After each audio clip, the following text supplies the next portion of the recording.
Selamat siang, jumpa lagi dengan Denok Ayu Novel. Bagaimana kabar sobat semua? Sebelum kita mulai cerita ini, ayo kita subscribe, like, komen, share dan nyalakan loncengnya untuk mendapatkan notifikasi terbaru ketika Mimin mengupload video barunya. Menantu terbaik bab 292, tidak apa-apa untuk hidup seumur hidup. Jiarong. Kulit Ye Qingmei tiba-tiba berubah ketika dia melihat adegan ini, dan dia bergegas untuk mendukung Lin Yu. Tuan Ho. Ekspresi Guan Xiaozhen juga berubah secara mengerikan, dan dia bergegas untuk membantu Ye Qingmei mendukung Lin Yu, jari-jarinya gemetar dan panik. Ambilkan aku bangku. Kaki Lin Yu sedikit gemetar, dan dia mencoba yang terbaik untuk berdiri. Ye Qingmei buru-buru memindahkan kursi untuk Lin Yu, membantu Lin Yu duduk di kursi, menyeka darah dari sudut mulutnya dengan handuk, dan berkata dengan prihatin, "Atau aku akan mengirimmu." "Saya baik-baik saja." Lin Yu menggelengkan kepalanya, suaranya tidak keras, tetapi wajahnya tegas, dan dia terus menggosok jarum perak dengan tangannya tanpa henti untuk memastikan kontinuitas kekuatan spiritual. "Jiarong, bisakah kamu memegangnya?"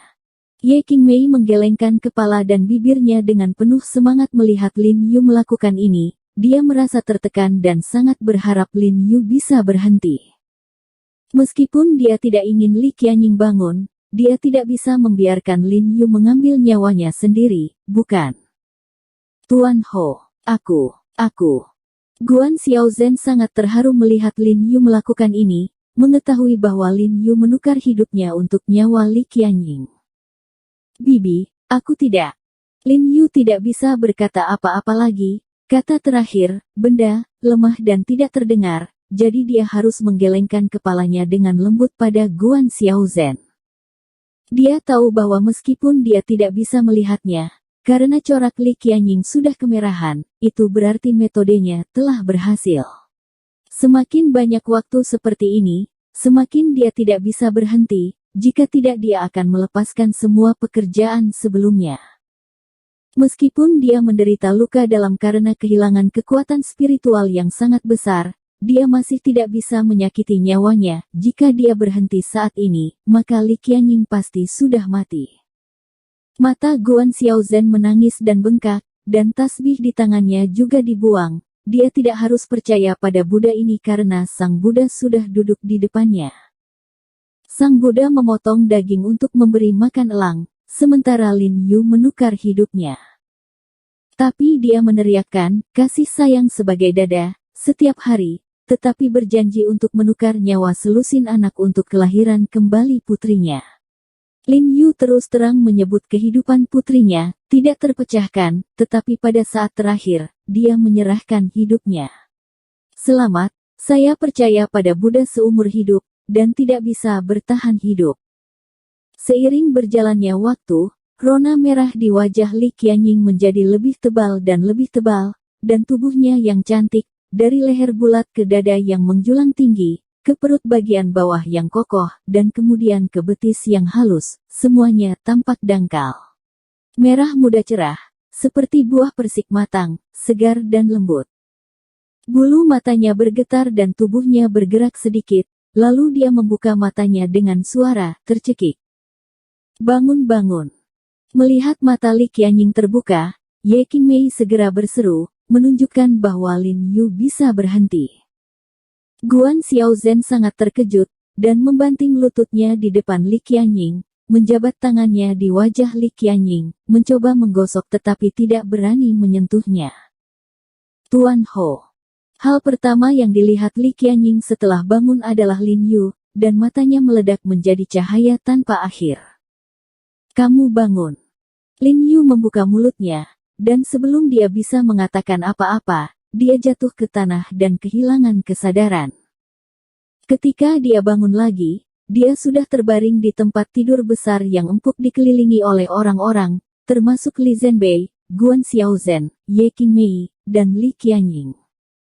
Saya melihat bahwa Li Qianying, yang sekarat di tempat tidur, benar-benar berdiri lagi saat ini. Seluruh kepribadian terlihat sangat baik, dan jelas tidak ada masalah. Tuan He, Anda sudah bangun.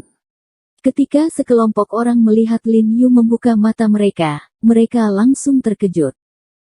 Terutama Li Qianying sangat bersemangat, bibirnya terkatup rapat, matanya berlinang air mata, hatinya melonjak, dan rasa terima kasihnya kepada Lin Yu melampaui kata-kata.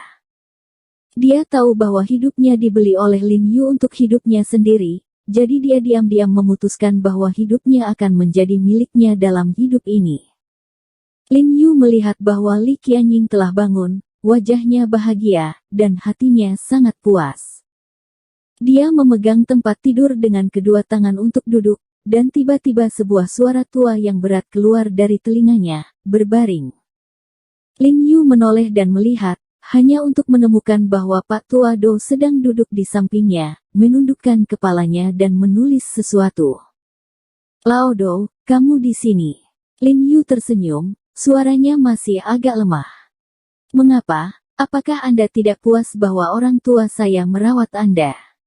Do Lao bercanda, dan menyerahkan resep yang dia tulis kepada Li Zhenbei. Kirimkan seseorang untuk membelikannya 2 set obat. Jangan pergi ke tempat lain, pergi saja. Dia kembali ke ruang kehidupan untuk menangkap. Ya, Li Zhenbei dengan cepat mengeluarkan resep dan menyerahkannya kepada pengawal. Yang lain menggunakan ki untuk memenjarakan akupuntur, dan Anda adalah akupuntur kekaisaran.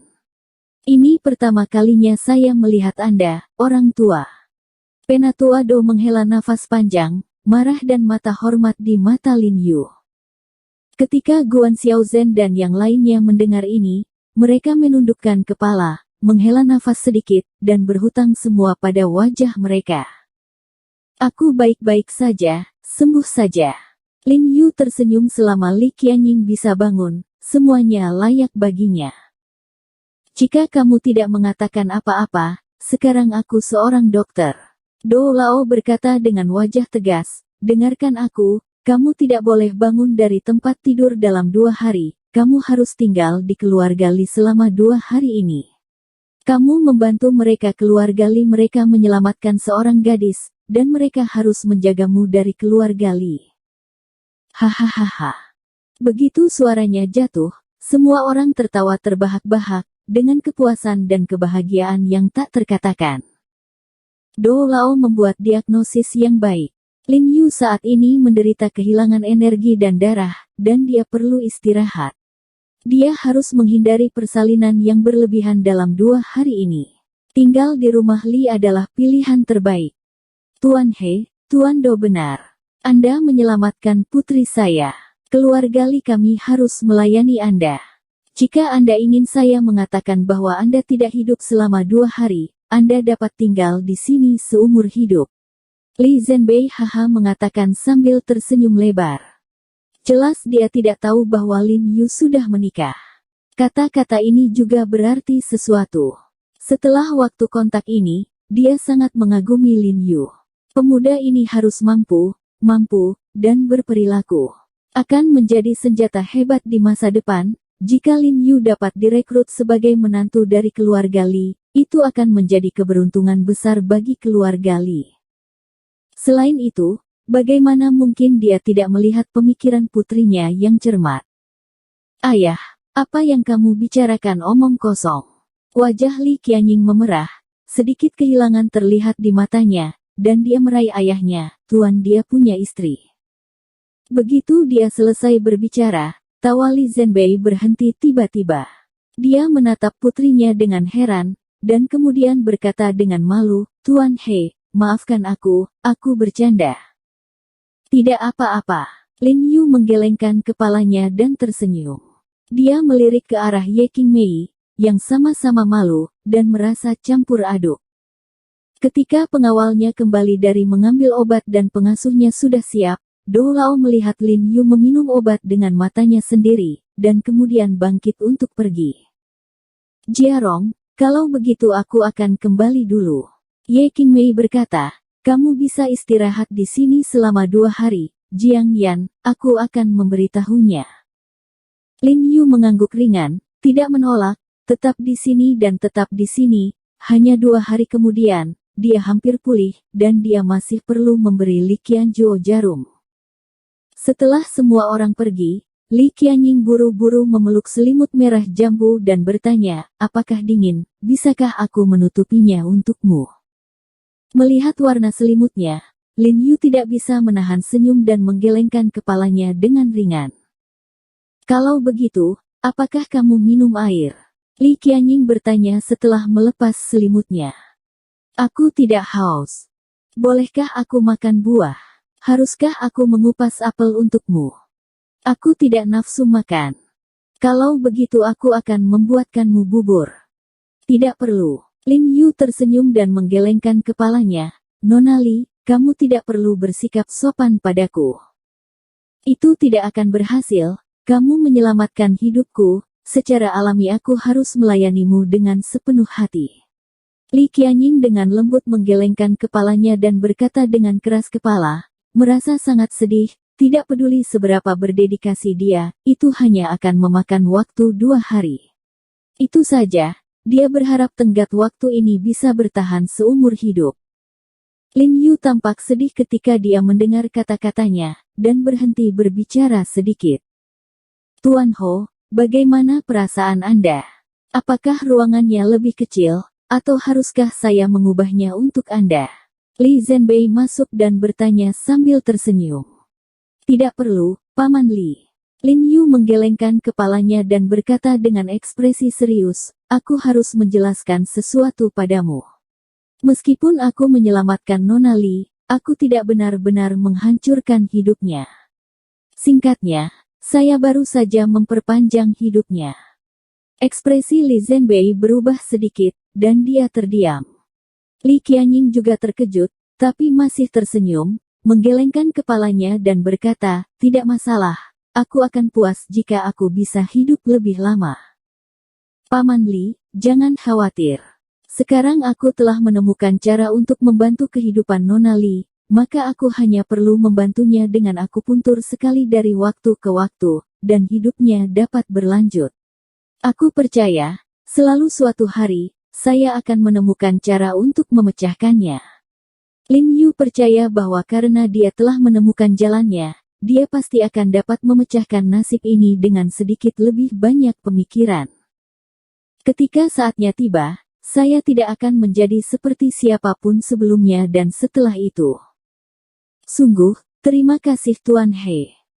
Begitu Li Zhenbei mendengar ini, depresi di wajahnya terhapus, dan dia tersenyum, jangan khawatir, kebaikanmu yang besar, keluarga Li kita tidak akan terlupakan. Dia sedikit malu sendiri, ini adalah putra dan putrinya lagi, dan semuanya jatuh pada He Jiarong sendiri. Tapi dia juga punya rencana, tahu bagaimana dia harus mengembalikan Lin Yu. Selama 2 hari berikutnya, Lin Yu tinggal di rumah Li dengan ketenangan pikiran kecuali ketika dia tidur di malam hari. Li Qianying tinggal bersama Lin Yu hampir di setiap langkahnya. Obat yang diminum Lin Yu juga diberikan olehnya sendiri. Dia tahu waktu seperti ini mungkin akan hilang selamanya, jadi dia menghargai setiap menit dan setiap detik. 2 hari kemudian, Li Zhenbei memaksa Lin Yu untuk tinggal lagi dan membiarkannya tinggal selama 2 hari lagi. Dalam beberapa hari terakhir, obat-obatan dari pabrik farmasi Huiseng juga telah dipasarkan. Karena kehadiran manajer Sui, Lin Yu tidak mengalami kesulitan dengan masalah ini. Pak, kamu kecanduan tinggal di rumah Li kan? Aku belum kembali, begitu banyak orang yang menunggu ke dokter, jangan lupakan kami. Di Huiseng Tang, Li Zhensheng mengeluh saat memilih bahan obat, dia khawatir jika Lin Yu hidup lama, dia akan memiliki kasih sayang dengan anak tertua keluarga Li, maka itu akan rusak. Seharusnya segera, dia tidak sehat, dan dia tidak tahan angin, jadi dia bisa hidup beberapa hari lagi. Ye Qingmei menghela nafas, ambil saja kesempatan untuk beristirahat. Lin Yu kehilangan akal ketika dia sibuk, dia hanya memperlakukan orang lain tanpa memikirkan dirinya sendiri. Saat mereka berbicara, ada suara keras di luar. Semuanya, datang dan lihat, datang dan lihat. Seorang pria dengan hidung merah mengetuk pintu sambil membawa gong, dan berteriak, saya mohon orang besar itu untuk memberi kami suntikan. Kakak saya menggunakan obat Hui Seng Tang dan hidupnya hilang. Selain dia, ada beberapa pria yang memegang spanduk putih dengan panjang sekitar beberapa meter dan lebar setengah meter, berdiri di kedua sisi pintu Hui Seng Tang, satu di kiri dan satu di kanan, dengan garis douda di atasnya. Dalam huruf hitam, salah satu gambar berbunyi, pencatut yang tidak bermoral mencari uang dan membunuh, dan di mana hari untuk menebusnya. Yang lainnya berbunyi, Dr. Lun yang berhati hitam sedang berduka, dan menjual obat-obatan palsu tidak dapat diterima. Ada juga kasur di sebelah anak tangga, seorang laki-laki terbaring di tanah dengan selimut, matanya tertutup, wajahnya pucat, dan keningnya berkeringat, kondisinya sangat buruk. Ketika semua orang yang lewat melihat postur ini, mereka penasaran untuk berkumpul. Bersambung. Terima kasih kepada kalian yang telah menonton video ini. Jangan lupa tekan tombol subscribe-nya dan nyalakan notifikasinya untuk mendapatkan video-video seru lainnya dari Denok Ayu Novel.